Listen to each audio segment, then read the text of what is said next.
Capítulo 1. El nacimiento de una nación.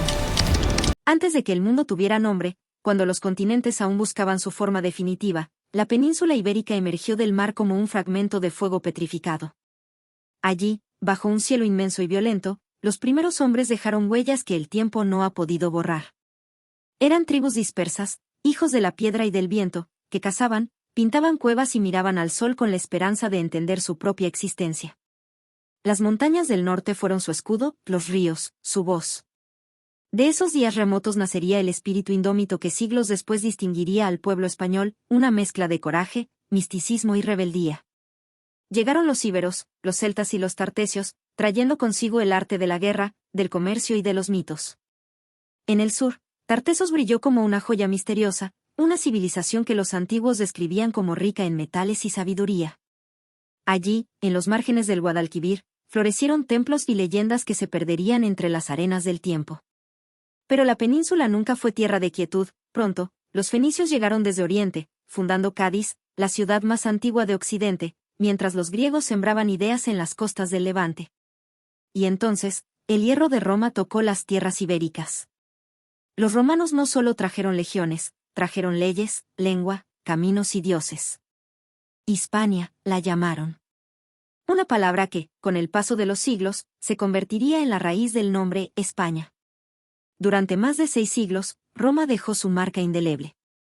Surgieron ciudades como Mérida, Tarragona y Córdoba, adornadas con teatros, acueductos y foros donde resonaban los ecos de la filosofía y la política. Pero junto al esplendor vino el conflicto. Las tribus locales, los cántabros, los astures, los lusitanos, resistieron con una fiereza que asombró a los conquistadores. De entre ellos nació un nombre que aún resuena con fuerza, Viriato, el pastor convertido en guerrero, símbolo eterno del espíritu rebelde hispano. Roma cayó, como todo imperio que desafía al tiempo. En su lugar, los visigodos alzaron un reino frágil pero ambicioso. Toledo se convirtió en su centro, una ciudad donde se mezclaban la fe cristiana y las sombras del poder. Eran siglos oscuros, pero también de gestación. Allí se sembró el germen de la identidad peninsular, aún sin un nombre definitivo, pero con un destino latente: resistir, reinventarse, renacer. Y cuando el siglo VIII trajo consigo el rugido del desierto, todo cambió. Los árabes cruzaron el estrecho con sus caballos y su fe, trayendo la media luna y un mundo nuevo. En apenas unos años, Al-Ándalus floreció sobre las ruinas visigodas. Córdoba se alzó como una joya del conocimiento, donde la ciencia, la poesía y la arquitectura convivían bajo un mismo cielo. Mientras Europa se hundía en la oscuridad del medievo, en Al-Ándalus se iluminaban las bibliotecas con manuscritos de Aristóteles, se discutían ecuaciones, y se escribían versos en árabe que hablaban de amor, del cosmos y de la fugacidad del alma. Pero el norte no dormía. En las montañas asturianas, un pequeño grupo de cristianos se negó a rendirse. Allí, entre la niebla y el eco de los cuernos de guerra, Pelayo encendió la chispa de la reconquista. Fue más que una batalla, fue el nacimiento de un sueño. La idea de recuperar la tierra perdida, no solo por poder, sino por identidad. Durante siglos, reyes y guerreros tejieron esa cruzada interminable: León, Castilla, Navarra, Aragón, cada reino levantaba su bandera, cada espada escribía una línea más de esta epopeya que sería el alma de España. El tiempo pasaba, los reinos crecían y se enfrentaban entre sí, pero la idea común persistía. En las plazas, los juglares cantaban gestas de caballeros que luchaban no solo contra enemigos visibles, sino contra su propio destino. Surgieron leyendas: el Cid campeador, símbolo de honor y contradicción, cabalgando entre dos mundos, entre cristianos y musulmanes, entre la lealtad y la gloria. La reconquista fue una guerra de siglos, pero también un proceso espiritual. Con cada ciudad recuperada, con cada torre alzada, el pueblo hispano se redescubría a sí mismo, fundiendo el legado árabe, judío y cristiano en una sola identidad compleja, apasionada y profunda. Y entonces llegó el siglo XV. La península, cansada de divisiones, halló su unidad en un matrimonio: Isabel de Castilla y Fernando de Aragón. Los reyes católicos. Su unión no solo selló alianzas, sino que despertó una ambición sin límites. En 1492, el último reino musulmán de Granada cayó. Ese mismo año, un navegante genovés, bajo la bandera de Castilla, emprendió un viaje hacia lo desconocido, y el mundo cambió para siempre. De las playas andaluzas partieron carabelas cargadas de sueños, de fe y de ambición. Cruzaron el océano con el viento de la historia a sus espaldas. España se convirtió en imperio, en puente entre continentes, en la voz que llevó su lengua, su religión y su cultura hasta los confines del planeta. Pero esa es otra historia, la historia del esplendor y de la sombra, del oro y de la sangre, de la gloria que encendió al mundo y del precio que un pueblo pagó por alcanzar la eternidad. Capítulo 2. La era de la fe y el imperio. El mundo despertó al amanecer del siglo XVI con el nombre de España en sus labios. Desde las cumbres de los Andes hasta los desiertos de África, desde los palacios de Flandes hasta las islas del Pacífico, el eco de una nación recién unificada se extendía con el poder de un trueno. Nunca antes en la historia un pueblo había tocado tantos horizontes, ni levantado un imperio tan vasto en tan poco tiempo. El mar, que había sido frontera, se convirtió en camino. Los españoles navegaron impulsados por algo más que oro o gloria, llevaban consigo la idea de una misión, un destino casi divino. Cada vela desplegada era una oración al viento, cada puerto conquistado, un capítulo en el relato de una civilización que aspiraba a lo eterno. Hernán Cortés, Francisco Pizarro, Magallanes, Elcano, nombres que hoy resuenan entre el mito y la historia. Fueron hombres de su tiempo, mezcla de fe y ambición, de audacia y brutalidad. Cruzaron selvas y océanos, enfrentaron reinos imposibles, y escribieron con fuego la expansión de un imperio donde el sol nunca se ponía. Pero no fueron solo espadas las que construyeron ese poder, fueron también los misioneros, los sabios, los arquitectos, los poetas. Allí donde llegaba una cruz, también llegaba una palabra. Donde se alzaba un fuerte, nacía una ciudad. En América, Asia y África, la lengua castellana comenzó a florecer, tejiendo puentes entre mundos que hasta entonces se desconocían. En las plazas de Sevilla, los muelles se convirtieron en pasarelas hacia el infinito. Desde allí zarpaban galeones repletos de especias, plata y sueños. Las riquezas del Nuevo Mundo llenaban los cofres de la corona, pero también despertaban la envidia de Europa. En Flandes, en Inglaterra, en Italia, los enemigos acechaban. España, ahora dueña del mundo, se convirtió en blanco de todos los anhelos y temores. El oro brillaba, sí, pero su resplandor cegaba. El imperio crecía tan vasto que comenzaba a volverse imposible de sostener. Los reyes, Carlos I, luego Felipe II, comprendieron que gobernar un mundo tan inmenso exigía más que fuerza, requería fe y razón. Carlos I, nieto de los reyes católicos, heredó un sueño inconmensurable, el Sacro Imperio y la monarquía hispana. Bajo su mando, España fue el corazón de Europa, el centro de un orden que mezclaba religión y poder, espada y evangelio. Pero la carga era demasiado pesada. En sus ojos se adivinaba la sombra de un dilema eterno: ¿cómo puede una nación guiar el mundo sin perder su alma? Felipe II, su hijo, intentó responder esa pregunta. Cerró las puertas de su palacio en el Escorial como quien encierra al tiempo mismo, y desde allí gobernó con rigor y devoción. Creía que Dios lo había escogido para custodiar la fe católica frente a la herejía que sacudía Europa. Mientras Lutero encendía la llama de la Reforma, España se erguía como la espada de la Contrarreforma. El arte y la religión se fusionaron en una sola voz. En los templos, el barroco se convirtió en una oración de piedra. En los lienzos de Velázquez y Murillo, la fe se hizo color y humanidad. En las letras de Cervantes, el alma española encontró su espejo más profundo, un hombre que soñaba con justicia en un mundo que se reía de los sueños. Don Quijote no era solo un caballero andante, era España misma, luchando contra molinos que a veces eran gigantes y otras solo reflejos del pasado. Entre la grandeza y la locura, entre la gloria y la caída, el pueblo español siguió avanzando, sostenido por una fe que no dependía de victorias. Y sin embargo, el esplendor comenzó a agrietarse. Las guerras interminables en Flandes, las derrotas en el mar, las traiciones cortesanas y la corrupción devoraban los cimientos del imperio. La armada invencible, orgullo de una nación, fue vencida por las tormentas y por la astucia inglesa. Pero incluso en la derrota, el espíritu español no se quebró, se hizo más profundo, más silencioso, más trágico y más humano. El pueblo que había conquistado medio mundo comenzó a mirarse hacia adentro, a buscar en el alma lo que el oro ya no podía comprar. Fue entonces cuando el arte se volvió refugio, y la palabra, trinchera. En los monasterios, los místicos como Santa Teresa y San Juan de la Cruz hablaban de un amor divino que ardía más que cualquier corona. En los teatros, Lope de Vega y Calderón de la Barca daban vida a héroes que amaban, sufrían y morían con la misma pasión que su patria. La vida es sueño, decía Calderón, y en esa frase quedó grabada la esencia del espíritu español, un pueblo que sabe que todo es fugaz, pero aún así lucha con el corazón encendido. Mientras tanto, las colonias seguían creciendo, y con ellas, las contradicciones del imperio.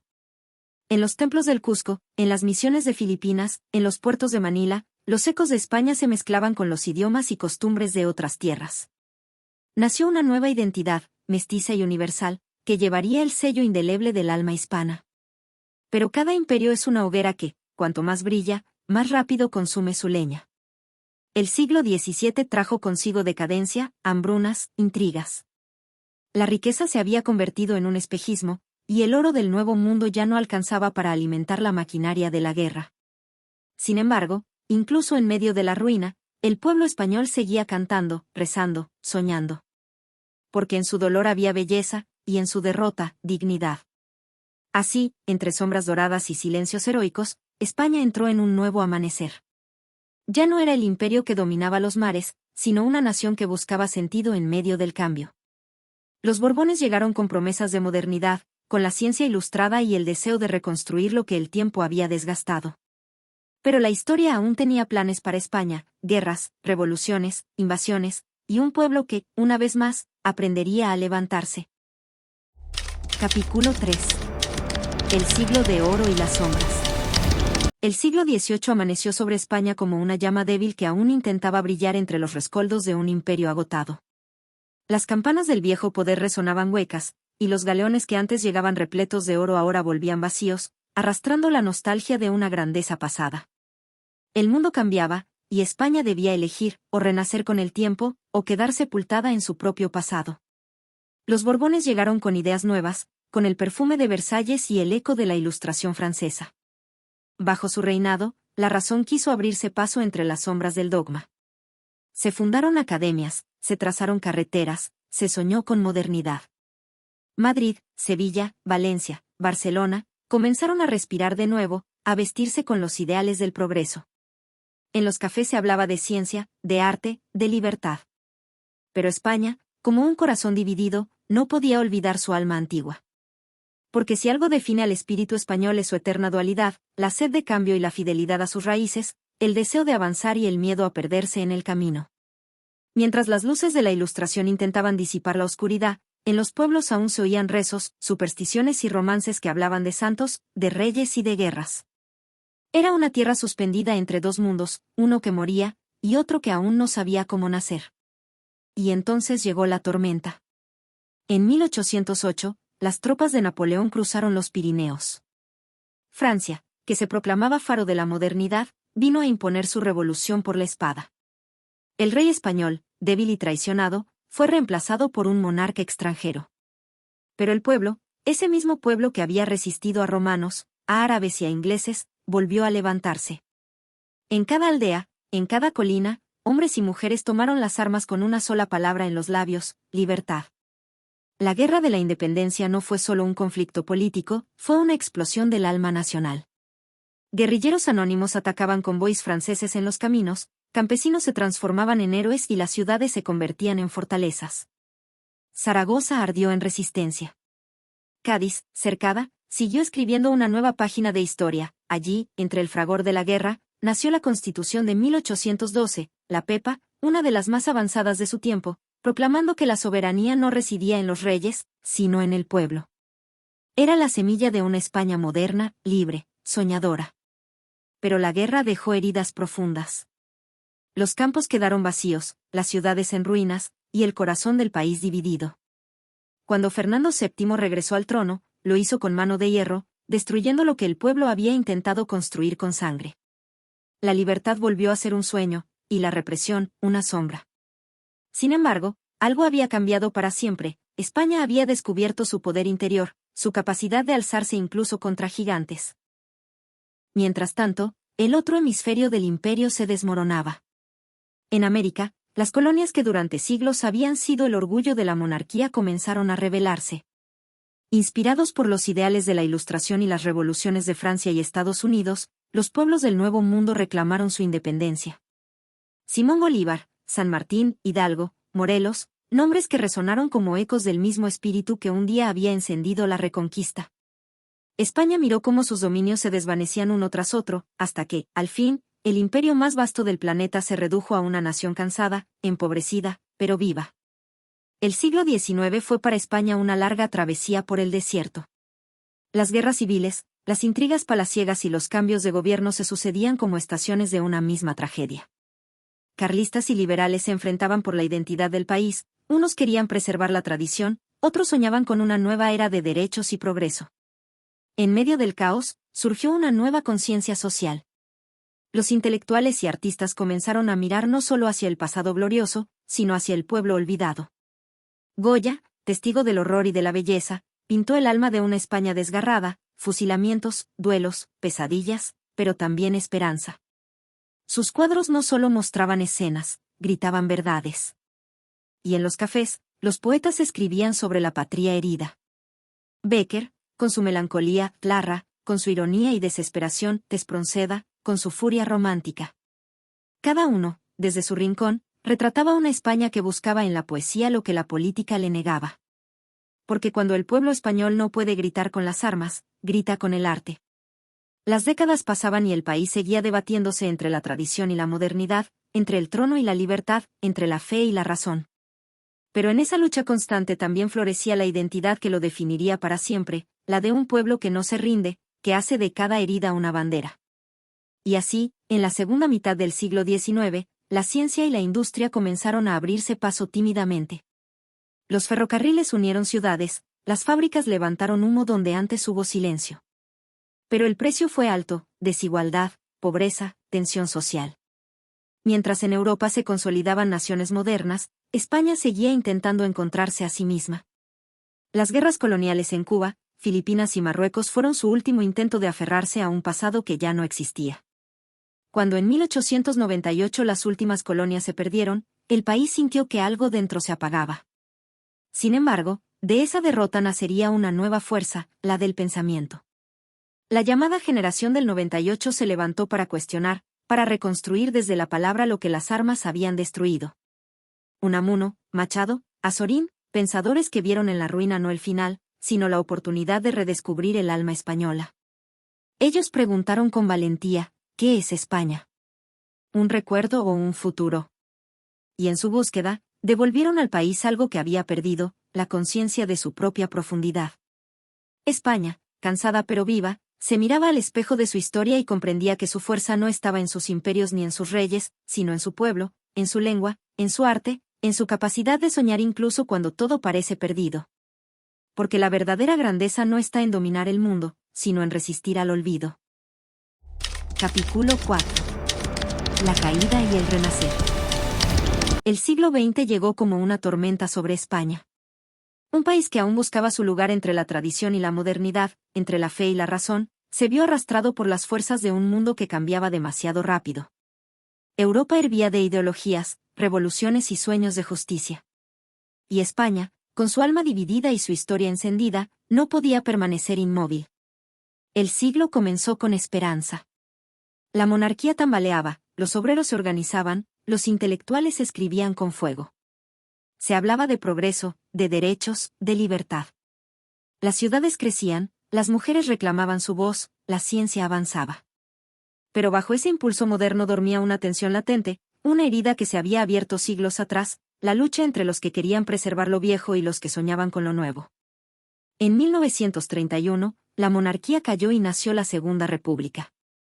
Por primera vez, España miraba hacia el futuro con los ojos de la democracia. Se aprobaron reformas, se soñó con escuelas para todos, con igualdad, con justicia social. Los campos esperaban cosechas de esperanza, las plazas se llenaron de debates y de canciones. Pero los viejos fantasmas del país no tardaron en despertar.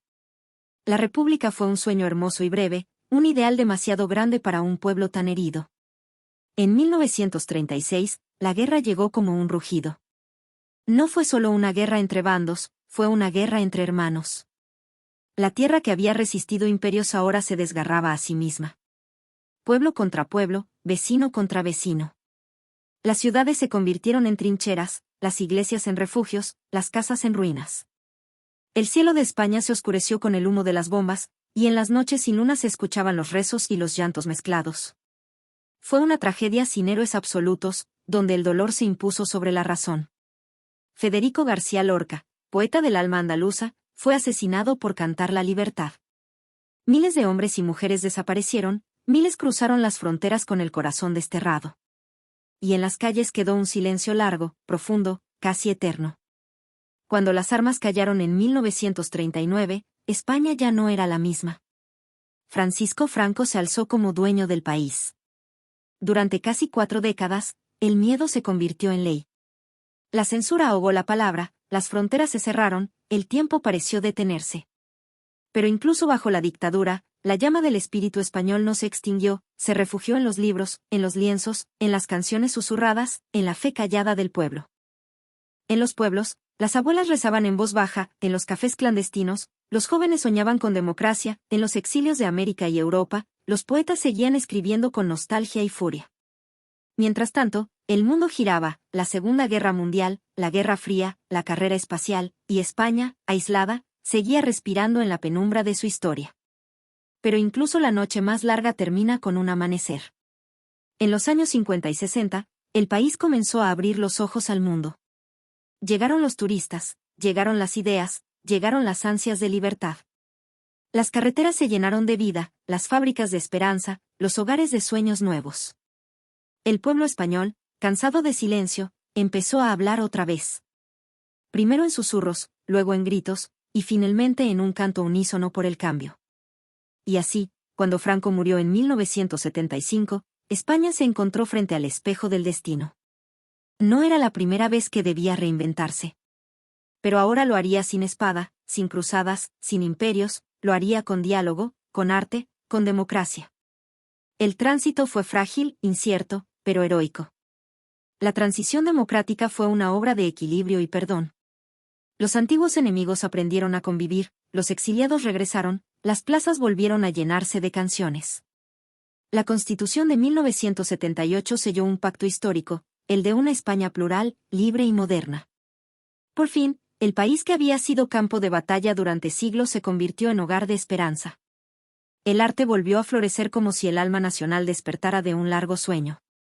En el cine, Buñuel y luego Almodóvar llevaron al mundo las contradicciones y pasiones del ser español.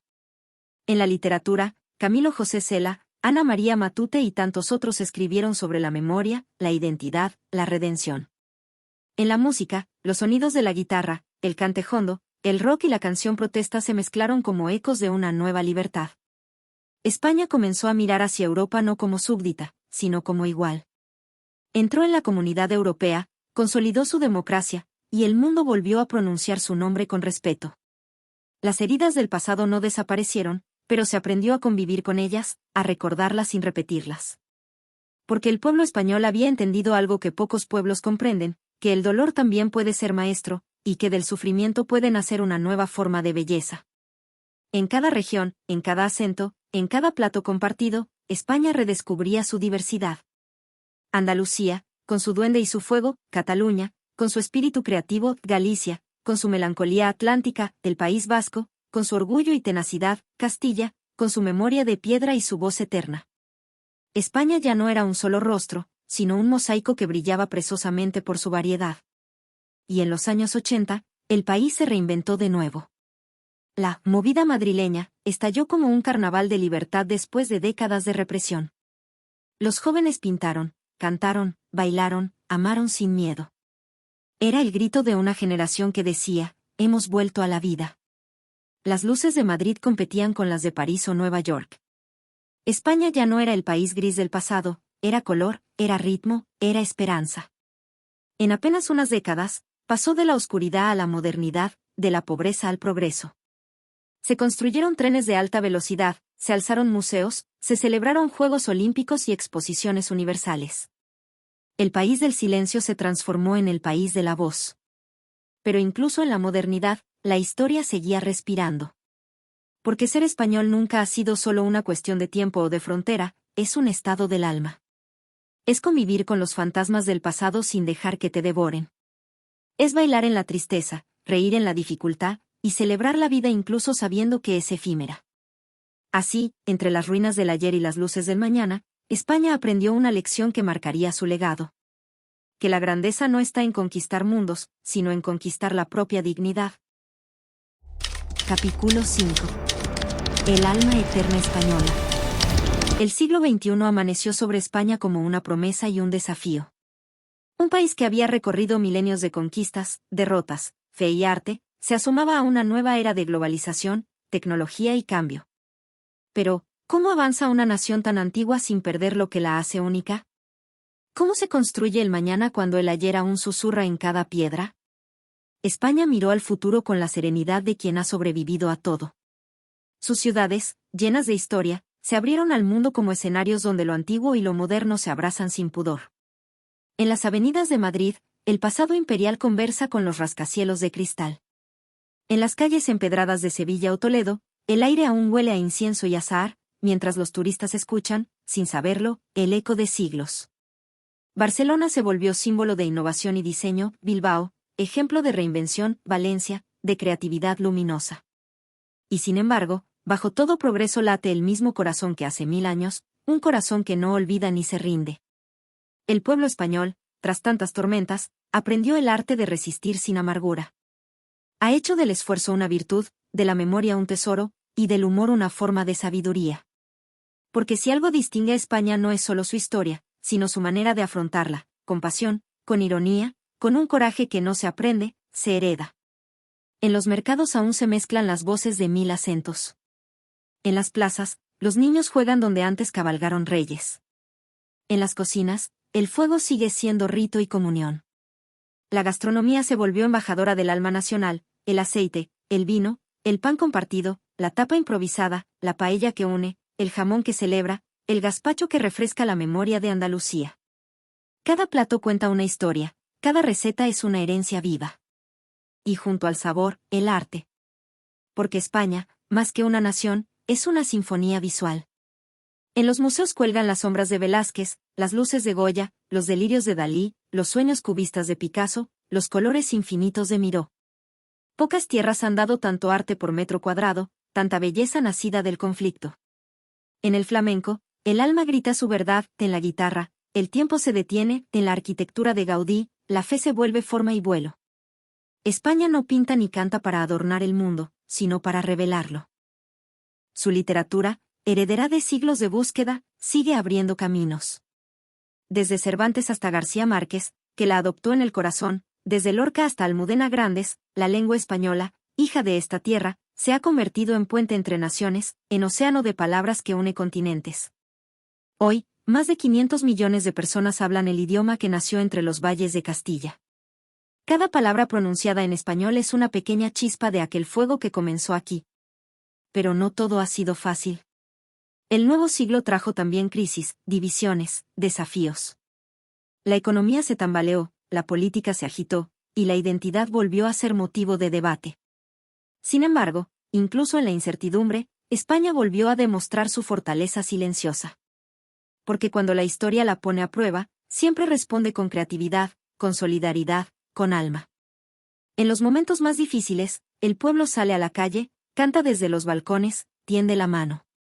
Es un país que llora, pero no se arrodilla, que discute, pero no olvida amar. Y así, el siglo XXI ha visto florecer una España plural, multicultural, abierta. Una nación que ya no teme a sus diferencias, sino que las celebra como parte de su identidad. El norte y el sur, el Mediterráneo y el Atlántico, lo rural y lo urbano, todos los rostros de España conviven, a veces en tensión, pero siempre en movimiento, siempre buscando armonía. Porque si algo ha enseñado su historia es que de la diversidad nace la fuerza. Hoy, España es un país que inspira. Sus universidades atraen mentes de todo el mundo, sus calles son escenario de arte, de ciencia, de innovación. Ha aprendido a mirar al futuro sin renegar del pasado, a ser moderna sin olvidar su alma milenaria. En los campos de Castilla, el viento sigue soplando como en los días del Quijote. En las playas del sur, el mar sigue trayendo historias. En los Pirineos, las montañas observan, eternas, como guardianas del tiempo. Y entre tanto cambio, permanece la misma esencia, el valor de la vida compartida, el orgullo tranquilo, la fe en que todo puede volver a florecer. Porque si algo define al alma española, es su capacidad de convertir el dolor en arte, la pérdida en poesía, el fracaso en esperanza. El eco de su historia no se mide en imperios ni en batallas, sino en la profundidad con que ha tocado el espíritu humano. España enseñó al mundo que la belleza no se conquista, se crea. Que la gloria verdadera no está en el poder, sino en la dignidad. Que un pueblo puede caer 1000 veces y levantarse 1001, más sabio, más humano, más libre. Y así, bajo el sol que bañó los sueños de Roma, los rezos de Al-Ándalus y las promesas de los navegantes, España sigue caminando. No busca dominar, sino comprender. No pretende ser perfecta, sino auténtica. No olvida su pasado, pero lo abraza como un viejo amigo. Porque España no es solo un lugar en el mapa. Es una emoción, una voz, un fuego que nunca muere. Es la danza de la historia y el susurro de la eternidad. Un alma que arde en las plazas, en los versos, en los ojos de su gente. Y cuando el mundo la mira, aún hoy, después de tantos siglos, la pregunta sigue viva, vibrante, eterna. ¿Qué misterio habita en esta tierra capaz de renacer de cada ruina, de cantar en cada herida, de seguir soñando incluso cuando todo parece perdido? La respuesta no está en los libros, ni en los reyes, ni en los mapas. Está en su gente. En cada mirada que resiste, en cada mano que trabaja, en cada corazón que late con la certeza de que la historia continúa. España no se explica. Se siente. Se vive. Se recuerda. Y sobre todo, se ama.